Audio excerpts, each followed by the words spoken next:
Dnes vám ukážeme recept na tradičné vanilkové rožky, ktoré rozvoňajú váš domov a stanú sa neodmysliteľnou súčasťou vašich Vianoc. Pridanie vanilky do cesta je nevyhnutné. Vanilkový struk alebo kvalitná esencia premenia rožky na nezabudnuteľnú pochúťku, ktorá vás prenesie do sviatočnej nálady. Tajomstvo dokonalého cesta spočíva v použití kvalitného masla a mandľovej múky. Tieto suroviny dodajú rožkom jemnosť a úžasnú chuť, ktorú zbožňujeme. Po zmiešaní ingrediencií je dôležité nechať cesto odpočívať v chladničke aspoň pol hodiny. Tento krok uľahčí prácu a zabezpečí, že rožky budú krásne tvarované. Tvarujeme rožky, jemné a rovnomerné.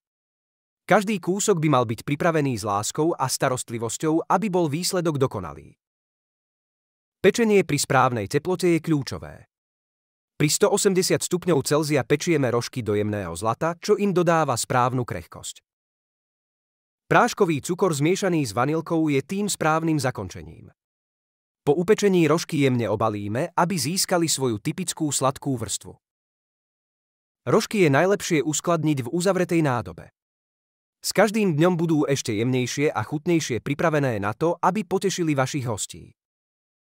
Vanilkové rožky sú klasika, ktorá nikdy nesklame. Tento recept vám prinesie nielen skvelú chuť, ale aj radosť z pečenia a zdieľania s blízkymi.